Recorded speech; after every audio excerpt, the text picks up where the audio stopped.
Ang huling sayaw sa ulan. Sa gitna ng masikip at kumikinang na lungsod ng Seoul, may isang sikat na ballerina na nagngangalang Jiyeon. Mula pagkabata, inalay na niya ang kanyang buhay sa pagsayaw, at ngayon, isa na siyang pangunahing mananayaw sa pinakasikat na teatro sa South Korea. Ngunit sa kabila ng kanyang kasikatan, pakiramdam niya ay may kulang sa kanyang buhay, isang bahagi ng kanyang puso na matagal nang natutulog. Isang gabi, habang naglalakad si Jiyeon sa ulan, nabangga niya ang isang lalaking may hawak na malaking kamera. Halos matamba siya, ngunit mabilis siyang sinalon ng lalaki. "Pasensya na, hindi kita nakita," sabi nito. Nang tingnan niya ito, nakita niya ang matalim ngunit maamong mga mata ng isang estranghero. Si Minho, isang struggling na photographer, ang lalaking kanyang nakabangga. Masayahin at palabiro, kabaligtaran ni Jiyeon na seryoso at may istriktong disiplina. Hindi niya inasahang ang lalaking ito ang magdadala ng bagong kulay sa kanyang tahimik at mahigpit na mundong ginagalawan. Dahil nabasa ni Jiyeon ang kanyang cellphone sa ulan at nasira ito, inalok ni Minho na samahan siya pauwi. Habang naglalakad sila sa madilim na lansangan, nagkwentuhan sila tungkol sa kanilang buhay. Doon nalaman ni Jiyeon na si Minho pala ay isang dating mananayaw rin ngunit pinili ang photography matapos masaktan sa isang lumang relasyon. Sa sumunod na mga araw, hindi inaasahan ni Jiyeon na muli niyang makikita si Minho.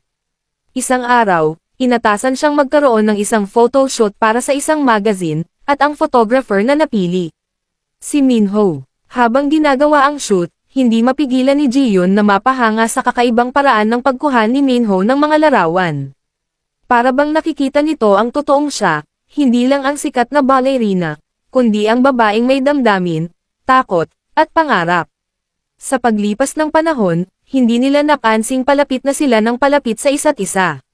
Sa kabila ng kanilang magkaibang mundo, natutunan nilang bumuo ng isang koneksyon na mas malalim pa sa kanilang inaakala.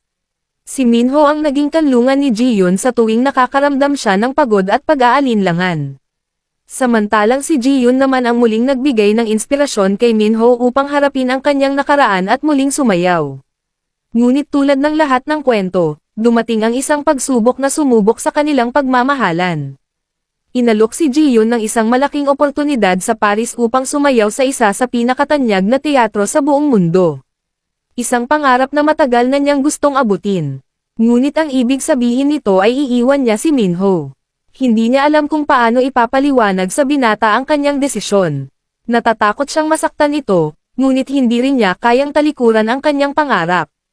Nang tuluyang malaman ni Minho ang tungkol dito, hindi ito nagalit, ngunit halata sa kanyang mga mata ang lungkot.